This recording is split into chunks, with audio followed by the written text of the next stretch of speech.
Boa noite, doutor Renato, tudo bem? Tá conseguindo escutar a gente Boa certinho? noite. Estou ouvindo. Vocês estão me ouvindo bem, Luiz? Tudo certinho, câmera e microfone funcionando. Eu queria Ótimo. dar as boas-vindas, agradecer pela presença, pela disponibilidade de vir conversar com a gente.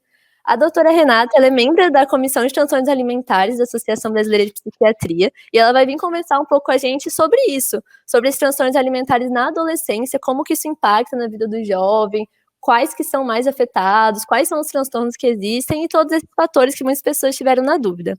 Nós vamos adicionar aqui o slide e pode pedindo para passar que a gente vai passando, tá bom? Daí eu Tá vou bom, sair, obrigada.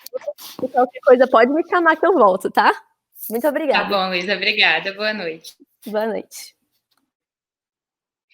Primeiramente, queria dar boa noite a todos, agradecer o convite da Liga de Psiquiatria para participar desse primeiro simpósio de psiquiatria da infância e adolescência. Dizer que eu estou muito feliz por vocês estarem dando esse espaço para a psiquiatria da infância e adolescência, que muitas vezes a gente tem muito pouco espaço para falar sobre esse assunto, e é muito importante esse espaço e essa palestra. Hoje eu vou falar um pouco sobre transtornos alimentares na adolescência. Nossos jovens estão em risco? No final, vocês vão me responder se sim ou se não, tá? Pode passar. Bom, eu não tenho nenhum conflito de interesse, eu recebo qualquer patrocínio, eu trabalho no meu consultório, na minha clínica privada, trabalho também no serviço de cirurgia metabólica do Agarran, que é o serviço para correção de diabetes, por cirurgia bariátrica, e na unidade de psiquiatria do Hospital de Base. Lá, eu coordeno e atuo no ambulatório de transtornos alimentares. Pode passar. Bom, quando a gente fala de transtornos alimentares, é importante a gente saber quais são os transtornos alimentares já reconhecidos, né? A gente leva em consideração no diagnóstico em psiquiatria o manual da Associação Americana de Psiquiatria, que é o DSM, e aí no DSM a gente tem esses tipos de transtorno que são identificados. A pica, que é quando o paciente se alimenta de alimentos que são considerados bizarros ou não recomendados ou culturalmente aceitos, por exemplo, uma pessoa que come terra, uma pessoa que come um feijão cru, sem nenhuma questão cultural ou alguma coisa assim. Isso é considerado pica. Tem o transtorno de ruminação, que é quando a pessoa chega a mastigar o alimento, mas ela guarda ele, depois remastiga de novo e rumina, como fazem as vacas. Então, ruminação é exatamente porque a pessoa faz esse ato de ruminação. Tem o transtorno alimentar restritivo evitativo, que é quando a pessoa começa a selecionar o que ela vai comer e evita determinados alimentos. Então, por exemplo, algumas pessoas selecionam autistas, por exemplo, que só gostam de alimentos verdes, então eles só vão comer alimentos verdes, os outros eles não comem. E aí isso é um transtorno alimentar que a gente chama de restritivo evitativo. Mas eu vou entrar e falar um pouco mais sobre a anorexia nervosa, a bulimia nervosa e o transtorno de compulsão alimentar. Vou falar um pouco mais profundamente deles, porque eles têm maior significado clínico por serem mais prevalentes. Pode passar. Então, o que é a sintomatologia da anorexia nervosa? Primeiro, um medo intenso de engordar, e é um medo intenso que a pessoa tem de engordar de uma forma que, mesmo que ela tenha perdido muito peso, esteja extremamente magra, esse medo continua de uma forma muito importante. Então, é um medo intenso e irracional de ganhar peso, tá? O segundo critério é uma restrição alimentar significativa, mesmo com baixo peso. Essa restrição alimentar chega a levar esses indivíduos a ficarem dias sem comer. Então, mesmo com peso muito baixo, essas pessoas mantêm restrições alimentares muito duras, assim. Algumas têm restrição até em tomar água, é uma coisa totalmente absurda, assim, mas é uma restrição muito significativa. Próximo. E uma perturbação da forma como vivencia o corpo ou o peso. Ou seja, a pessoa que tem anorexia, ela não vai se enxergar com o corpo que ela tá. Por mais magra que ela esteja, ela mantém esse medo intenso de engordar e ela se enxerga de uma forma grande, gorda. É comum que essas pacientes com anorexia se vistam com roupas infantis, por exemplo, de criança. Então, uma menina tem 16 anos, mas quer usar um modelo infantil. Por quê? Porque ela quer sempre estar mais magra. Pode passar. Aqui a gente vai ver uma imagem de como a anoréxica se vê. Esse é, de fato, a forma bem representada de como a anoréxica se vê no espelho. Por mais magra que ela esteja, dessa forma você pode ver, considera essa barriga negativa, né? Com essa barriga negativa, pode não ter nenhum nada de gordura, a gente vê saboneteira à mostra, que inclusive é um sinal de já desnutrição, mas quando ela vai se ver no espelho, ela se vê gorda. Pode passar. Bom, as pacientes com anorexia nervosa, é importante a gente estar atento, porque são pacientes que têm baixa autoestima, têm dificuldades em relacionamentos interpessoais. Muitas têm antecedente de abuso sexual, então é uma coisa que a gente sempre precisa investigar. E tem aspectos familiares que podem ser tanto predisponentes quanto mantenedores. Então a gente precisa estar atento para orientar a família. Por exemplo, a menina que era gordinha quando era muito novinha. E aí tinha uma irmã que era mais magrinha. E as pessoas comentavam: nossa, sua irmã tá tão mais bonita, ela tá mais magra, por que você é mais gordinha? Ou comentários do tipo: nossa, você vai comer isso mesmo? Você já tá um pouco acima do peso, coisas desse tipo. Ou o contrário, pessoas que quando começam a emagrecer, escutam muito elogio por parte da família, por parte de amigos. Então, às vezes a pessoa esteve doente, teve uma diarreia, vamos usar isso como exemplo.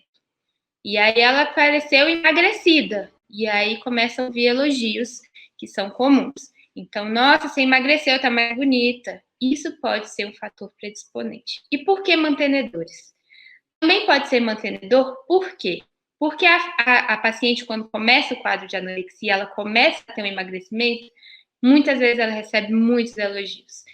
E aí isso faz com que faça um reforço positivo e ela tende a ficar cada vez mais magra e um quadro cada vez mais grave, tá? A gente tem que levar em consideração alguns fatores de risco quando a gente fala de anorexia. Profissões como atletas, modelos, e a gente sabe que os adolescentes começam nessas profissões muito cedo, quando são atletas, modelos, atores, e são profissões de risco, porque exigem muito do corpo, exigem muito da magreza, principalmente os atletas de alto rendimento, modelos de passarela, que precisam estar sempre muito magras. Alguns eventos negativos na infância, que podem ir desde bullying até o antecedente do abuso sexual, como eu já falei. A questão cultural, a gente tem uma cultura que valoriza muito a magreza, e isso tende a fortalecer essa questão da anoréxica. Uma questão genética, é observado que pacientes que são anoréxicas têm um padrão familiar repetitivo de anorexia e algumas características da personalidade. Pode passar. Mas o que são essas características de personalidade? Achei importante deixar bem descrito para vocês poderem entender o que tem nas características da personalidade de grande parte das anoréxicas, tá? Elas têm uma personalidade anancástica ou obsessivo-compulsiva. O que tem geralmente no pensamento da anoréxica que tem essa personalidade obsessiva? Tem um pensamento constante ali que diz: preciso ser magra. Então, esse pensamento da necessidade de ser magra fica constante na cabeça dela. E aí, qual é o comportamento que ela faz de uma forma compulsiva? São dietas, atividade física. Então, ela começa a fazer tudo que ela precisa e que ela acha que é importante para ela ser magra. Só que não são dietas normais, são dietas extremamente restritivas, ficar o dia inteiro sem comer. E a atividade física não é uma atividade física normal, uma quantidade de horas normal. São 4 horas de atividade física de manhã, mais 5 horas de tarde, sem ter se alimentado. É assim, bem grave. Elas têm um funcionamento controlador, que tem a ver com essa personalidade, e esse funcionamento controlador faz com que elas façam contagem de calorias. Então, você conversar com uma anoréxica, ela vai te falar exatamente quantas calorias tem uma uva, quantas calorias tem um hambúrguer, quantas calorias tem um copo de suco. E elas fazem checagens constantes do corpo. Então, elas ficam o tempo inteiro vendo pregas, olhando no espelho, checando o peso, tanto que quando a gente faz o tratamento das anoréxicas, a gente evita pesá-las e deixar com que elas vejam, porque isso para elas é um fortalecimento desse sintoma. Além disso, elas são muito rígidas, que tem a ver também com a característica da personalidade. Essa rigidez delas, que faz com que elas tenham um pensamento fixo, que se engordar, isso quer dizer fracasso, faz com que elas tenham uma capacidade de suportar longos períodos sem comer. Então, tem pacientes que passam a semana inteira sem se alimentar. Pode passar. E aí, o que é o tratamento da anorexia? No que diz o tratamento da anorexia, quando a gente está diante de uma anoréxica que chega a procurar ajuda, porque é muito difícil que elas procurem ajuda, porque elas não se entendem como doentes. Então, geralmente, elas vão chegar para a gente, trazida por familiares, por amigos, e as pessoas chegam muito desesperadas e elas não reconhecem o adoecimento. Então, elas não querem ajuda. Então, a gente tem que entender que é uma doença grave e que pode ter risco de morte. Então, a gente tem que considerar sempre a internação. A gente vai checar IMC e, assim, muitas vezes a gente tem IMC de 12. São coisas, assim, muito, muito graves. Diante disso, a gente tem que prezar pela vida. Então, mesmo que a paciente não queira tratamento, a gente muitas vezes precisa fazer suporte clínico. E o tratamento tem obrigatoriamente que ser multidisciplinar. O tratamento sozinho do psiquiatra não adianta. Não adianta mesmo. A gente tem muito pouco sucesso em farmacoterapia no tratamento da anorexia. Então, a gente precisa de terapias. O grupo para o tratamento tem que ser de pelo menos nutricionista, psicólogo e psiquiatra, tá? É muito importante ter um clínico também no grupo de tratamento. E essas pacientes se beneficiam muito de terapias em grupo. Por quê? Como elas têm muita dificuldade de reconhecer a doença, elas pouco escutam dos profissionais. E muitas vezes na terapia de grupo, onde elas têm contato com outras anoréxicas, elas conseguem se comunicar melhor, de uma forma que a gente consegue alcançá-las com muito mais facilidade. Então, a gente tem muito sucesso na terapia em grupo com as pacientes anoréxicas. Pode passar.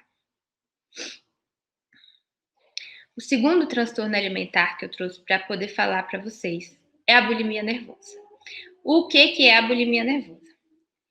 A paciente com bulimia nervosa, eu falo muito a paciente, porque geralmente é muito mais frequente em mulheres. Mais para frente eu vou falar da epidemiologia, vocês vão entender. Mas é assim, o paciente que tem a bulimia nervosa, ele tem episódios recorrentes de compulsão alimentar. Sendo que a gente tem que entender o que é compulsão alimentar. Compulsão alimentar é uma sensação total de falta de controle sobre a ingestão dos alimentos num período determinado. Então, não é quando a gente olha para um chocolate, ele está ali gostoso e a gente quer comer aquela barra inteira, mesmo sem fome, por uma questão de prazer, de vontade. É uma sensação de falta de controle. A pessoa come o que tiver na frente e não consegue parar mesmo. Isso é uma compulsão alimentar, tá? E a compulsão alimentar da bulímica é seguido de comportamentos compensatórios. Importante saber que tem que ser no mínimo uma vez por semana, por 3 meses, para caracterizar uma bulimia nervosa. Pode passar. Agora, o que são, né, esses comportamentos compensatórios? A bulímica tem comportamentos compensatórios.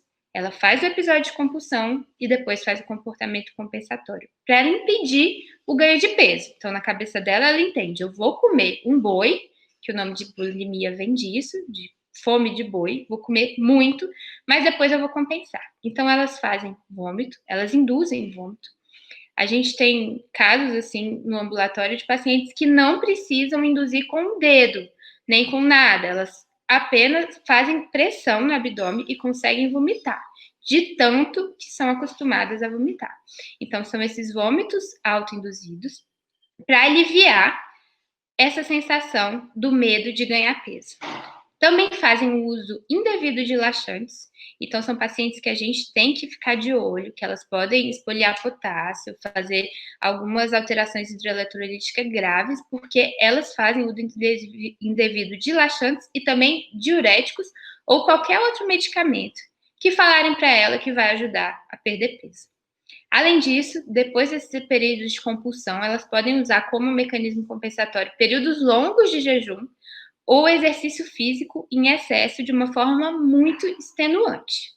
Pode passar.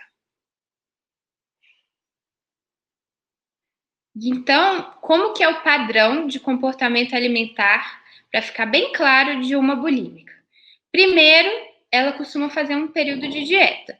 E a dieta pode ser uma restrição enorme ou tentar seguir dieta de moda. Elas gostam muito de seguir dieta da sopa, vou começar a sopa uma semana, dieta do suco verde. Então, elas têm esse padrão de fazer essas dietas. E aí faz esse período de dieta ou de restrição. E aí logo tem um episódio de compulsão alimentar, porque ele vem como uma resposta a esse período longo sem a ingesta de alimento. E aí logo depois desse episódio vem a purgação, que pode ser qualquer um daqueles mecanismos compensatórios que eu citei.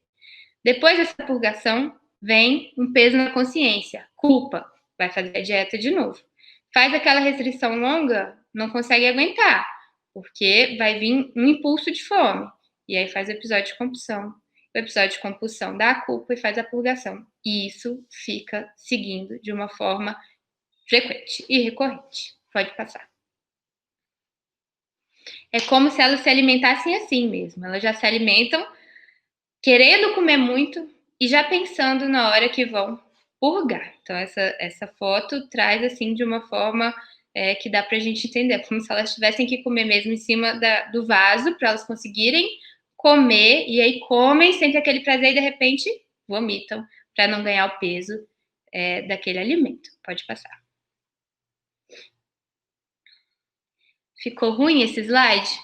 Mas assim, na bulimia nervosa, a gente tem que entender que essas pacientes têm uma dificuldade de selecionar e organizar o que elas vão comer. Então, muitas vezes, o que a gente vai precisar fazer com elas é toda uma organização alimentar, tá? E aí, elas também têm uma preocupação na hora que elas estão se alimentando com outras pessoas. Por quê? Elas sabem que elas podem ter compulsão alimentar, elas sabem que elas não se alimentam bem. Então, são pessoas que geralmente não ficam à vontade de se alimentar numa mesa com a família inteira, ou sair para se alimentar com amigos, não tem isso. Elas têm hábito de estocar alimentos, porque elas planejam, muitas vezes, planejam as compulsões. Então, ela planeja que, essa semana eu quero comer 10 hambúrgueres. Então, eu vou estocar 10 hambúrgueres no meu quarto. Na hora que todo mundo dormir, eu vou comer os 10 hambúrgueres e depois eu vou vomitar. Então, acontece esse tipo de coisa. Elas são pacientes que geralmente têm a personalidade diferente da anoréxica, que é uma personalidade anancástica, são uma personalidade mais impulsiva. Elas agem muito por impulso. São pacientes com autoestima muito baixa. Quando a gente vai avaliar as pacientes bulímicas, geralmente elas têm autoestima realmente muito baixa. E como fatores de risco, a gente tem que levar em consideração também, desde o bullying até a questão de abuso sexual, acontece na bulímica.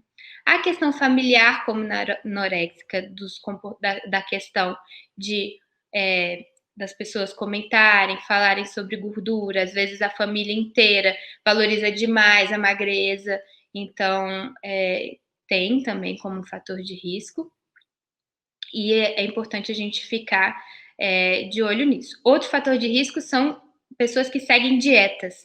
Então, pessoas que tentam seguir dietas, a gente coloca como fator de risco dietas de forma errada, porque essas dietas de forma muito errada podem fazer com que essas pacientes façam essas dietas malucas, por exemplo, de comer só sopa durante um mês inteiro, e aí elas podem começar a ter esses episódios, e como elas estão na dieta buscando a magreza, não conseguem emagrecer, e aí pode começar uma bulimia. Então, também é um fator de risco. Pode passar. Isso é importante. Se você está diante de uma paciente que você suspeita que é bulímica, porque elas também muitas vezes não contam, tem muita vergonha, elas costumam ter muita vergonha, você pode observar algumas coisas. Uma são os sinais de Rousseau, que eles têm aqui na mão, por causa da hora que elas tentam induzir o vômito, tá? Ou destruição das peças dentárias. Vale a pena dar uma olhada na orofaringe. Pode ter uma irritação de orofaringe por causa do vômito, então é uma orofaringe que vai estar hiperemiada e também pode ter essas destruições da peça dentária. Então, você está em dúvida? Às vezes você acha que a paciente não está falando para você direito, começa a observar esses sinais e ver se tem alguma alteração, porque pode ser importante para você poder montar seu diagnóstico. Pode passar. E o tratamento da bulimia, como eu falei da questão da anorexia de ser multidisciplinar e todos os transtornos alimentares, a gente tem que entender que também é multidisciplinar. A gente precisa ter na equipe, pelo menos aquele grupo que eu falei, nutricionista, psicólogo e psiquiatra. É muito importante no tratamento da bulimia fazer uma psicoeducação.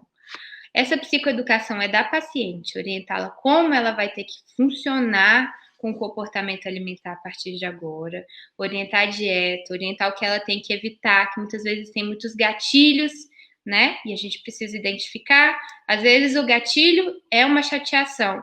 Então a gente vai ter que ajudar ela a entender o que é essa chateação, por que ela busca isso como um gatilho para comer, ou o gatilho é, por exemplo, vamos pensar no estudante de medicina que está de plantão.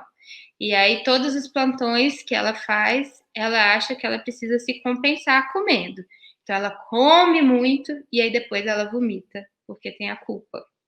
Então, o gatilho podem ser várias coisas. Então, a gente tem que identificar o gatilho, trabalhar esse gatilho com ela e também com a família e quem estiver perto dessa pessoa. Porque não adianta a gente também. Às vezes, o gatilho é um comentário da mãe ou um comentário do irmão.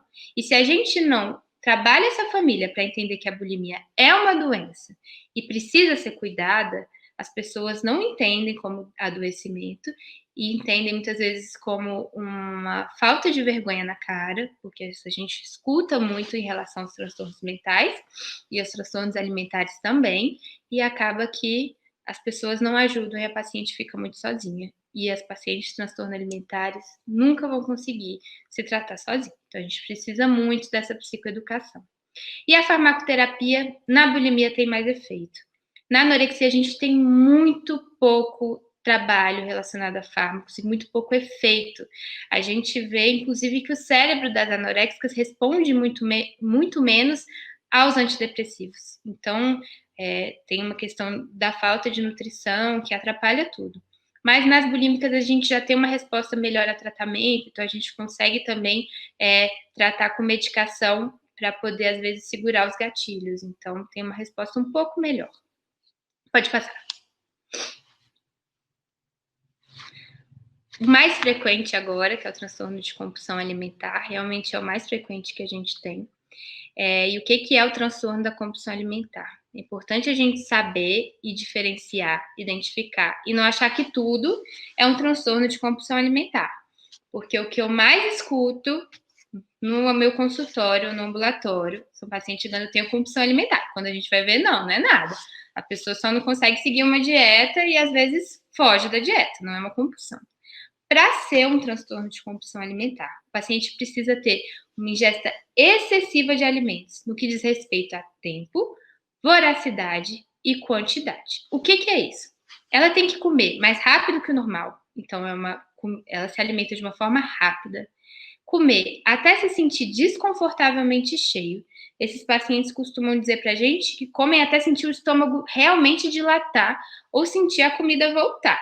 Então, é desconfortavelmente cheio. Ou comer muitas quantidades de alimento grande, mesmo na ausência de fome. E esses alimentos não são só como esses da moça da foto, que está comendo sorvete, a gente vê um monte de biscoitos.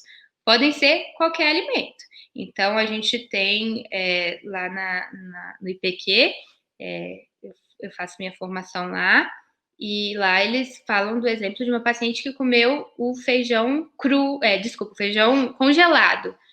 De tanto desespero que ela estava, ela começou a comer feijão congelado porque ela precisava se alimentar. Tem casos de pacientes que comem até o que está no lixo. Então, são grandes quantidades o que tiver na frente, sem controle mesmo, tá? Esses pacientes têm realmente essa sensação de perda de controle durante o episódio, eles falam isso, e tem sofrimento por causa dessa compulsão alimentar. E é importante diferenciar, elas não fazem comportamento compensatório. Se tiver comportamento compensatório depois dessa compulsão, a gente tem que pensar na bulimia, tá? Para ser um transtorno de compulsão alimentar e não só episódios isolados, tem que ser uma vez por semana, por pelo menos 3 meses. Pode passar.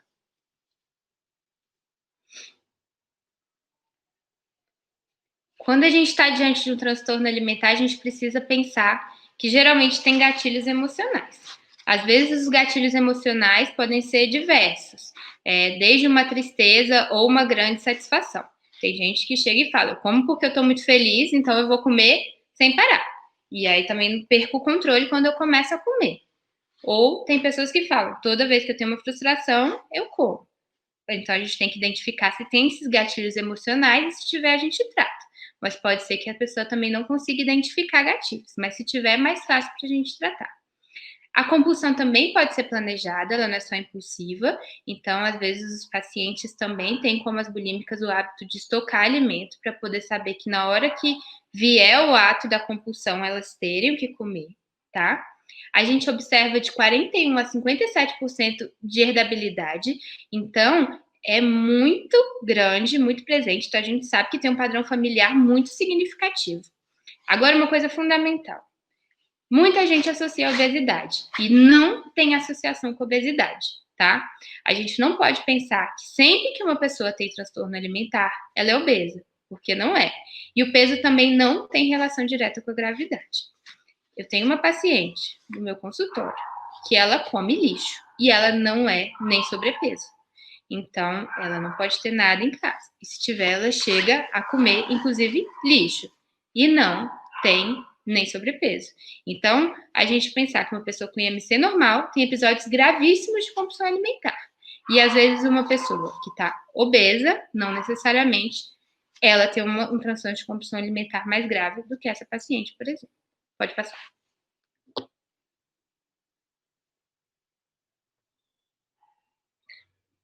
Mais uma vez, tratamento. E eu fiz questão de colocar, para poder ficar bem claro, multidisciplinar.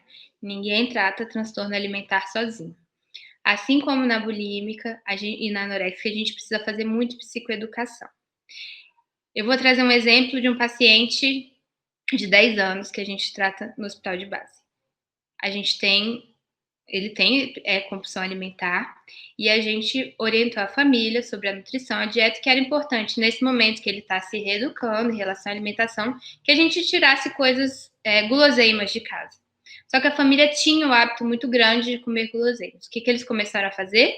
Deixar a criança em casa na hora dos lanches da tarde e toda a família ia para a padaria comer. Então, isso foi péssimo, muito pior para essa criança. Então, a gente precisa realmente fazer uma psicoeducação e de uma forma muito engajada, porque às vezes a gente acha que a família está entendendo, que a família sabe, que a família vai saber lidar, e na verdade, muitas vezes, se a gente não identifica isso, a gente pode piorar o quadro desses pacientes, tá? O transtorno de compulsão alimentar é o que tem uma melhor resposta à farmacoterapia, e a gente também precisa tratar gatilhos e comorbidades. A gente precisa buscar também comorbidades clínicas, porque a gente tem muitas crianças e adolescentes que chegam com transtorno de compulsão alimentar e já chegam diabéticos, já chegam com alteração de colesterol. Então, a gente tem que buscar comorbidades tanto psiquiátricas, porque muitas vezes tem um quadro depressivo, ansioso junto, mas também comorbidades clínicas. Pode passar. E aí agora, principalmente nessa época de pandemia, a gente tem visto muito o comer emocional, né? Então, assim, muita gente tem conversado sobre o comer emocional. Comer emocional não tem um diagnóstico, mas é uma coisa muito frequente. É uma alteração comportamental em relação ao comportamento alimentar que a gente tem encontrado muito e a gente precisa cuidar disso. O que é esse comer emocional? É um comer ou uma alimentação que ela é considerada uma resposta a emoções negativas, tá? São pessoas que têm incapacidade de regular as emoções de forma eficaz. Então, a pessoa está muito triste e ela não sabe como lidar, como regular essa tristeza. O que ela faz? Come, tá? ela é muito comum em indivíduos que você vê que têm baixa tolerância à frustração. Então, pessoas que não sabem ouvir não, pessoas que têm dificuldade com qualquer negação, essas pessoas acabam podendo desenvolver o comer emocional. E o que é o ruim? Quanto mais a gente come por motivo emocional, pior esse comportamento. Por quê? A gente começa a ensinar para o nosso corpo que tô triste, vou comer. Então, o seu corpo começa a aprender essa forma de prazer imediata, que é a alimentação, nesses momentos. E o que a gente costuma buscar quando está com comer emocional? Diferente da compulsão alimentar, que a pessoa vai comer o que tiver, a gente, no comer emocional, vai buscar, os pacientes buscam o quê? Comfort foods. O que são esses comfort foods? São aqueles alimentos que têm alto valor energético e palatável. É o quê? Hambúrguer, pizza, donuts, bolo, brigadeiro, essas coisas. Ou também alimentos que podem trazer lembranças positivas. Então, vou fazer uma forma do bolo que a minha avó fazia quando eu era criança, que me traz uma nostalgia enorme. Porque isso eu sei que vai me aliviar e vou comer a forma inteira no momento que eu estiver triste. Então, isso é uma coisa que comumente acontece. A pessoa age como se ela estivesse se automedicando para lidar com angústia, com estresse, e de fato, o alimento traz aquela sensação momentânea de bem-estar. Pode passar. Aí a gente tem que saber identificar e mostrar para o paciente também o que é a fome normal, a fome fisiológica e o que é a fome emocional. A fome emocional é aquela que vem de uma vez. Do nada você precisa comer e você vem com uma fome assim que precisa ser realmente saciada imediatamente. E vem com um desejo específico por um alimento. Então, nossa, eu tô agora com muita vontade de comer uma pizza de chocolate com morango, que eu adoro. Tem que ser agora. E aí, essa fome, você vai comer aquilo, só que mesmo que você coma aquela coisa gostosa que você queria, você sente que mesmo com seu estômago cheio, não saciou aquela fome. E muitas vezes a pessoa sente vergonha e sente falta de controle. Nossa, era para eu comer 2 pedaços da pizza e dividir, mas na verdade eu comi a pizza inteira e eu acabei de perceber que eu ainda tô com fome e na verdade nem sei se era a fome que eu tava, porque eu tinha acabado de jantar. Então, é mais ou menos isso que acontece. E é isso que vocês vão ouvir os pacientes relatarem. Que é diferente da fome fisiológica. A gente sabe que a fome fisiológica é aquela gradativa. Ah, tô sem comer, já tem umas 3 horas, tô começando a ficar com fome. Daqui 1 hora eu vou estar com muito mais fome. Então é gradativa. E é de alimentos em geral. Não é uma coisa específica, aquela pizza de chocolate com morango que eu quero. Não é. E não tem sentimento de culpa. A fome é uma coisa normal. E ela passa depois que a gente se alimenta e se sente saciado. Tá? Pode passar. E como é que a gente trata o comer emocional? É importante a gente entender que o comer emocional é uma resposta a emoções, é uma alteração do comportamento alimentar e não necessariamente é uma doença. Então a gente precisa, o melhor tratamento é a gente observar, nomear, entender as emoções do paciente e mostrar para ele essas emoções. Fazer com que o paciente vá se conectar com as emoções que ele está sentindo e perceber o que elas significam. Então, por exemplo, se eu tô comendo todo dia por volta das 7 horas, que era o horário que eu costumava visitar a minha avó, e agora na pandemia eu não posso mais visitar. Então eu tô com fome ou com saudade da minha avó? Ah, eu tô com saudade da minha avó. Então o que eu vou fazer? Buscar outras coisas para matar essa saudade. Eu vou ligar para minha avó? Eu vou conversar com a minha mãe? É isso que a gente precisa passar para o paciente, fazer com que ele alcance isso e entenda. Porque a partir do momento que ele começa a entender, a gente vai conseguir fazer com que ele pense: o que vai acontecer se eu não atender esse impulso? Então vamos lá. Você está acostumando ter um impulso de comer quando você fica triste. Todas as vezes que você está triste, você tem que comer um chocolate. Mas o que vai acontecer se você não atender esse impulso? Aí eu vou ficar com muita raiva e muito ansioso. Então, o que pode tirar a sua raiva e ansiedade? Dar uma volta no jardim. Então, vai dar uma volta no jardim. Ou tomar um chá que eu sei que me acalma. Ou tomar um café amargo que vai melhorar. a pessoa vai conseguir dizer para a gente e a gente vai construir junto para poder fortalecer para o paciente o autocontrole. E é importante a gente mostrar para o paciente que ele precisa valorizar as pequenas conquistas, porque às vezes, e isso está muito comum agora na pandemia, a gente vê que as pessoas passam todos os dias têm tido esses episódios de comer emocional, porque estão mais tristes, estão mais ansiosas, às vezes preocupadas. E aí, se você nota que o paciente ficou um dia sem ter esse episódio, tem que dizer valorize, porque você já conseguiu. Ou uma coisa que ele conseguiu fazer esse raciocínio de identifiquei o que era a emoção, consegui nomear, me conectei com ela e troquei o meu ato de comer, isso a gente tem que valorizar muito para que o paciente melhore a autoestima e consiga fazer mais vezes, tá? É importante que a gente tente fortalecer hábitos saudáveis e equilíbrio para esses pacientes. Então, sempre identificar que é importante ter hábitos saudáveis e ter equilíbrio em tudo, inclusive na alimentação. E buscar outras formas de prazer e satisfação pessoal. Às vezes, por exemplo, pandemia de novo, isolamento social. A única forma de prazer está sendo comer. Não, vamos buscar outra forma de prazer. Vamos procurar alguma coisa online, uma atividade física que é maravilhoso, buscar uma meditação, vamos desenhar para pessoas que gostam, vamos ouvir música, vamos assistir série, buscar formas que realmente tragam prazer e satisfação pessoal. As melhores que a gente sabe e que identifica são atividade física e meditação. Essas duas são as melhores. Se a gente conseguir introduzir isso para o paciente, ele conseguir fazer essa troca, é muito bom e traz muita satisfação para o corpo. Isso vai ajudar bastante. Pode passar. E eu trouxe a ortorexia, porque eu sei que é uma coisa que tem tido muita publicação. Não se tem especificamente um diagnóstico de ortorexia determinado pelo DSM. Todo mundo que estuda fica muito em dúvida se é um transtorno alimentar restritivo evitativo, se é um estado pré-anorésico ou se é uma doença diferente. Ainda está uma coisa muito nova. Mas o que é isso? É um paciente que vem com obsessão patológica por nutrientes específicos. É uma dieta restritiva qualitativa e quantitativamente. Ou seja, o paciente vai chegar para você e vai falar: eu só como alface e frango. Ah, como você come? Todos os dias de manhã eu como 2 folhas de alface e um pedaço de 50 gramas de frango. Tá, e na hora do almoço?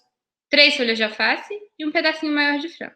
E ele vai te falar exatamente qual que é o tamanho e qual que é a quantidade. Então, ele vai restringir a quantidade e a qualidade. Ele não vai variar o cardápio. Ele vai manter um cardápio fixo. Ele tem uma evitação realmente rígida por alimentos que ele considera que não são saudáveis ou impuros. Mas ele mesmo vai dizer o que é puro e saudável. Então, por mais que você fale para ele, não, introduz uma rúcula, o alface tá legal, mas põe uma rúcula e coloca uma abóbora. Não, isso não é puro e nem saudável, porque eu acredito que não é. E ao mesmo tempo, são pessoas que são chatas, porque elas acreditam naquilo de uma forma tão forte que elas começam a evangelizar todo mundo que tá perto. Então, olha só, seu prato está errado, você tá comendo arroz, você deveria comer só alface e só frango. Tira esse tomate. Então, são pessoas que realmente ficam com esse repertório muito restrito. E aí isso acaba comprometendo tanto a questão social, porque as pessoas não querem estar com ele, porque ele é o chato, quanto familiar e profissional. E além disso, podem vir a causar desnutrição, porque a pessoa só come aqueles nutrientes determinados. Pode passar.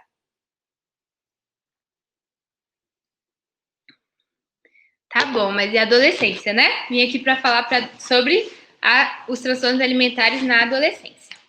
Pode passar.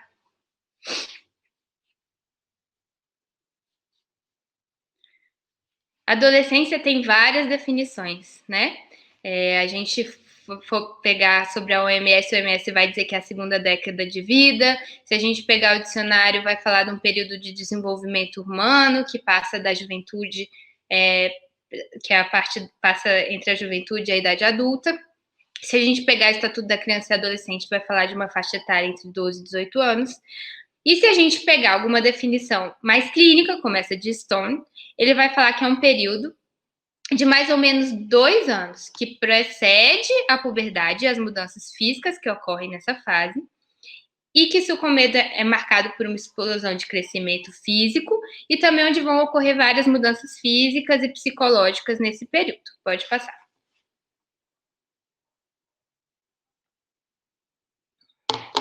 E a gente espera o quê da adolescência? Que seja uma fase linda, onde a gente aprenda, estuda muito. Que a gente tenha prazer em praticar atividade física, esportes em grupo. Que a gente esteja sempre entre amigos. Fazendo alimentações, assim, podendo comer de forma desregrada, todo mundo confraternizando. Que a gente tenha novos amores. Seja uma fase de descobertas. Pode passar.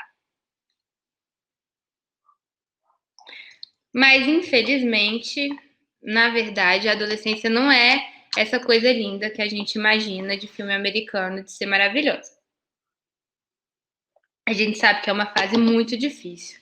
Cada vez mais a gente tem adolescentes com automutilação.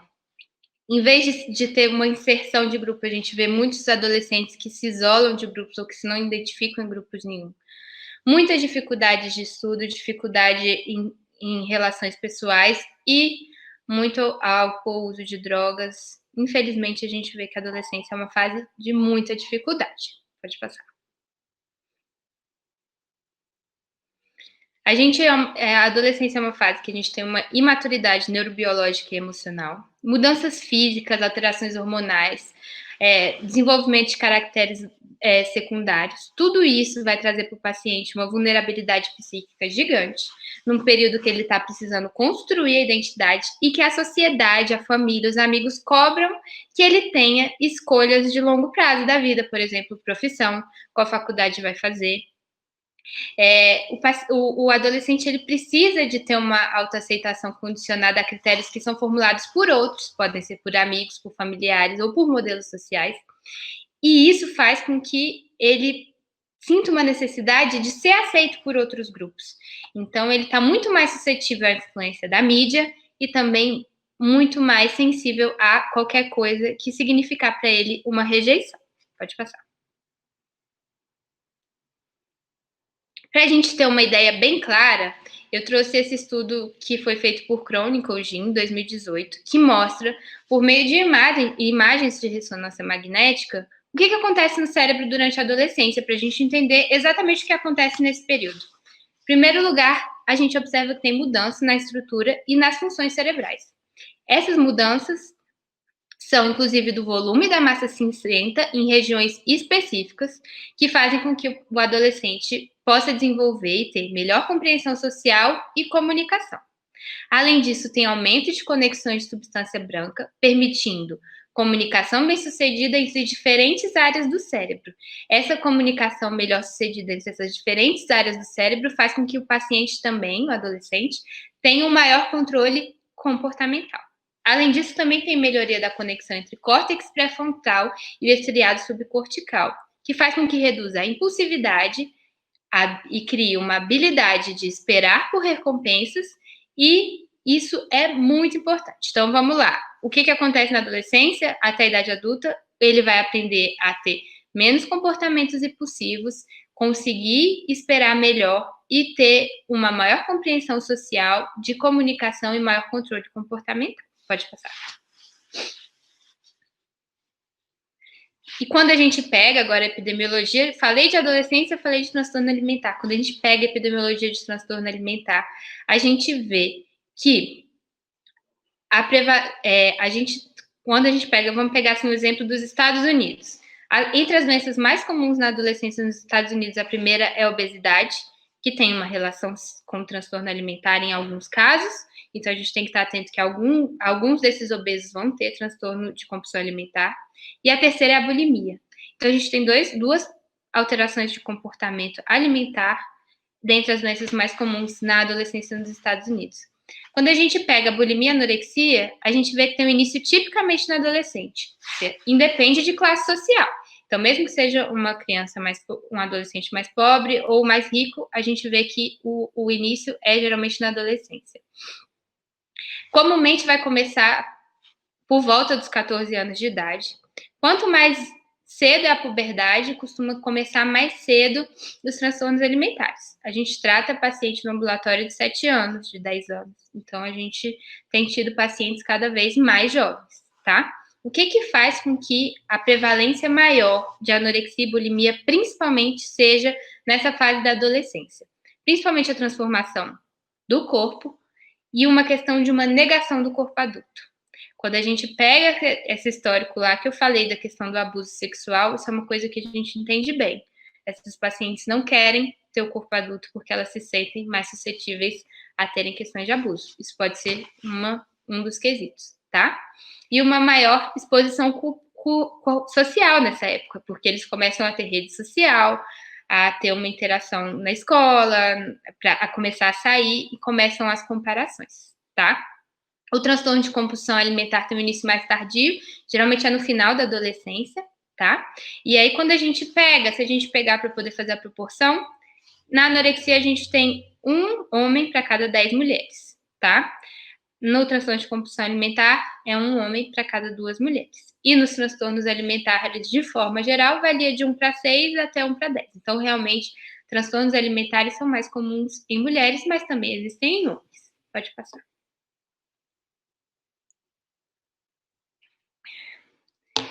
E aí, quando a gente vai ver em adolescentes, a gente não pode esquecer o quanto o adolescente está exposto à mídia e às redes sociais, né? Então, se a gente pegar as pesquisas que mostram que 64,6% da atividade favorita entre os adolescentes são redes sociais e que 50% se sente dependente de internet, a gente fica atento. Agora, essa pesquisa foi de 2014. Isso também foi antes da pandemia. E agora a gente vê que isso tem aumentado cada vez mais.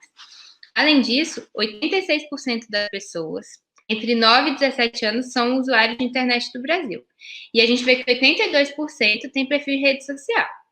Ou seja, a maior parte dos adolescentes já está inserido nas redes sociais. Pode passar. Então, o que a gente tem que saber para poder ficar atento com os adolescentes? A mídia, as redes sociais promovem o consumo e disseminam regras para esses adolescentes. Esses adolescentes começam a criar uma imagem idealizada de uma perfeição de corpo que é criada pelos digital influencers que eles assistem e que eles veem fotos, né? A gente começa a ver que tem uma discriminação muito grande na mídia, nas redes sociais, com pessoas que não seguem o padrão. E os adolescentes estão nesse momento, como a gente falou, que é um momento que eles estão começando a identificar o próprio corpo e eles estão em integração com a imagem corporal. Então, eles são muito afetados por isso. A preocupação com o corpo, geralmente, é uma coisa central na adolescência. Os jovens precisam reconstruir a imagem do corpo deles, que está mudando, e conquistar uma identidade, inclusive sexual, porque ele está começando a ter o caractere sexual. E a gente tem uma hipervalorização, principalmente do corpo feminino, e tá aí porque que as mulheres são tão afetadas, que são muito ditadas pelas leis que a gente tem no mercado capitalismo.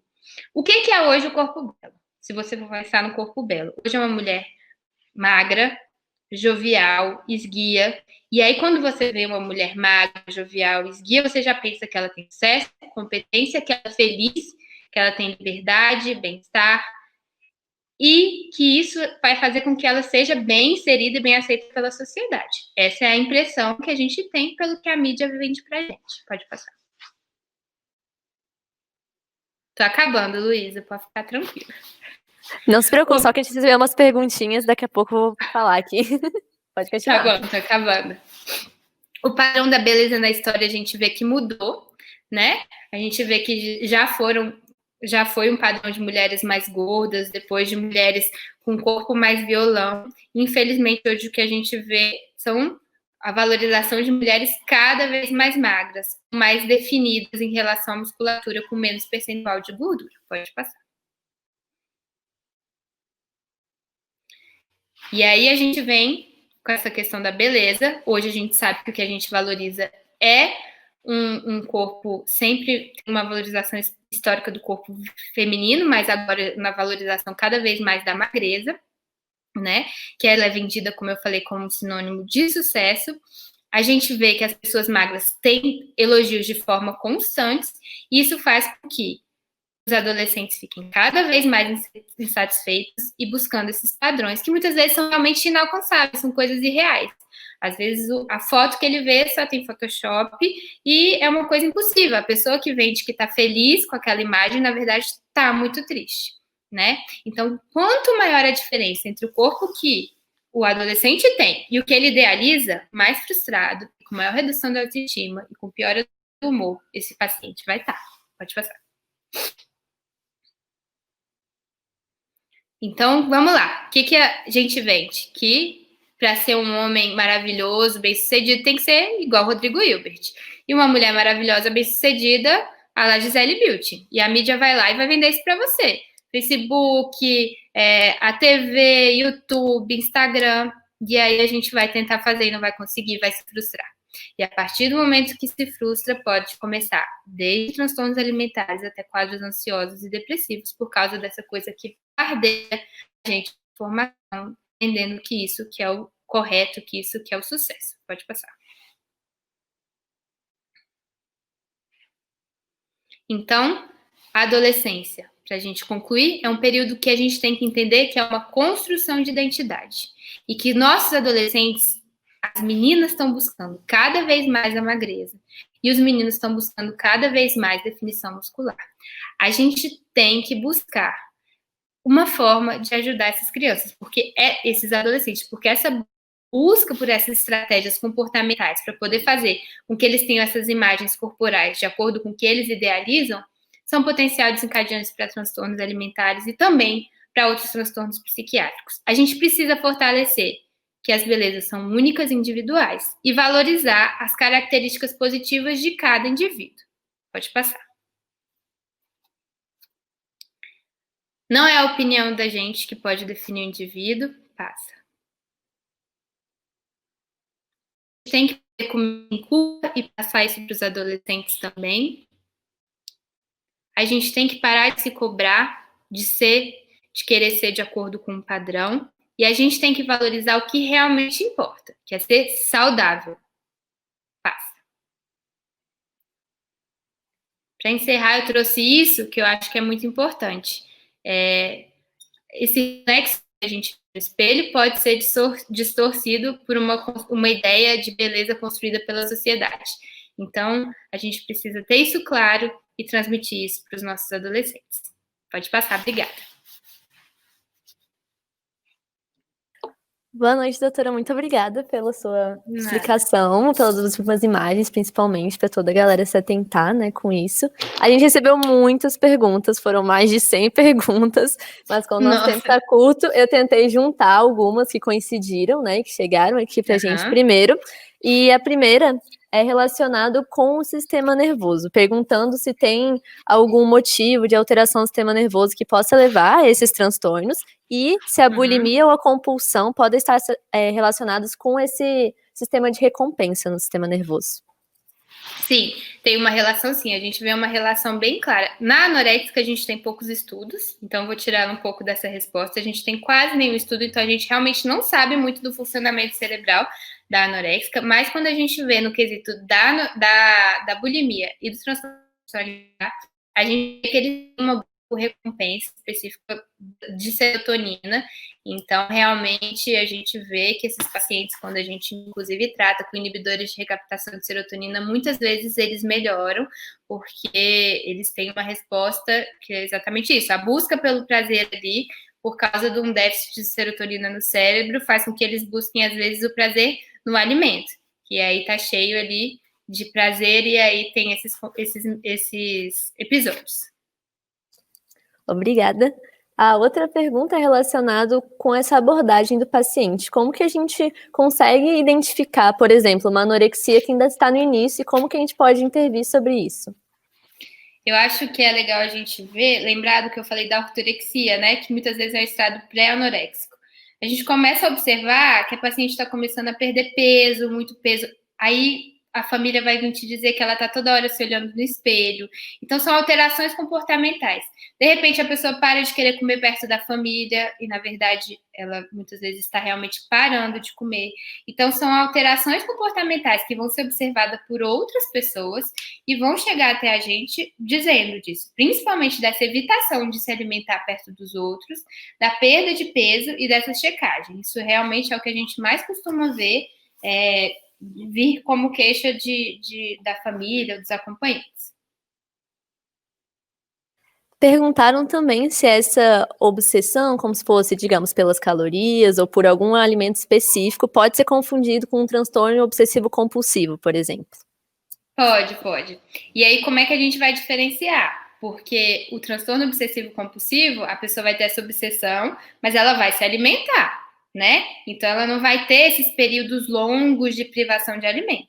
Então, como eu falei, ele tem uma personalidade obsessivo-compulsiva, mas não necessariamente a pessoa que tem só o transtorno obsessivo compulsivo vai ficar sem se alimentar, pelo contrário, se ela está fazendo esses períodos grandes de privação de alimento e ao mesmo tempo que mesmo estando magra, continua fazendo aquele pensamento de preciso ser magra, ela na verdade está com quadro de anorexia. Mas claro que a gente vê, principalmente quando a gente vê autistas que têm uma questão mais obsessiva, assim, que muitos têm toque grave, a gente vê, às vezes, o autista que só come comidas secas, então só come ervilha, milho e arroz. Aí ele vai escolher na posição que ele vai comer isso no prato.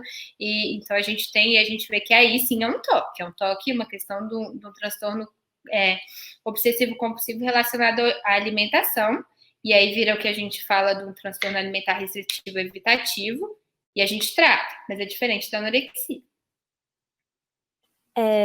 A última pergunta é sobre esses padrões e essa relação com o transtorno. Perguntaram se, antigamente, que foi comentado, né, que o padrão de magreza não era o predominante ainda, era menor a prevalência desses transtornos? Foi aumentando conforme esses padrões foram mudando? Foi, e aí a gente teve um experimento que foi feito, inclusive, nas Ilhas Fiji, que eles não tinham acesso nada de mídia, de TV, e aí eles fizeram uma busca, assim, o que eles tinham de transtorno de comportamento alimentar antes de introduzirem e depois que eles introduziram a televisão para o pessoal das Ilhas Fiji. E aí foi observado que depois dessa introdução houve um boom em relação a alterações comportamentais e transtornos alimentares. Então, a gente observa, depois desse experimento, foi a coisa mais clara que a gente viu que realmente teve um aumento importante. E aí, agora, com essa disseminação muito grande das redes sociais, a gente tem observado um aumento maior ainda na questão dos adolescentes. Então, acho que é isso. A gente queria conseguir fazer todas as perguntas que o pessoal mandou, queria conseguir continuar com a palestra, mas infelizmente vamos ter que seguir aqui com o horário. Mas, gente, se vocês quiserem entrar em contato com a doutora, dar um elogio para ela, tem um post lá no nosso Instagram, que depois ela vai dar uma olhadinha nos comentários, já tem gente elogiando, todo mundo mandando muitos elogios no nosso direct, aqui pela ficha das perguntas. Então, muito obrigada pela sua participação. Foi uma palestra muito elucidativa, tenho certeza que para todo mundo, além desse quesito educacional, científico, também teve muitos pontos pessoais em relação a todos esses fatores sociais que muitas pessoas podem ter se identificado e vão começar a aplicar. Então, muito obrigada, doutora, pela sua participação. Obrigada, Luísa. Obrigada a todos da Liga. Fico muito feliz de saber que consegui explicar. É um tema muito grande, eu tive que tentar condensar e colocar o que eu achava mais importante. Quem tiver dúvida pode entrar em contato comigo lá pelo Instagram, fiquem à vontade. Estou muito feliz pelas pessoas terem se interessado pelo tema, porque geralmente é um tema que realmente vai ficando de lado. Obrigada pela oportunidade. Uma ótima noite, ótimo evento para vocês. Obrigada, doutora. Boa noite. Boa noite. Tchau, tchau.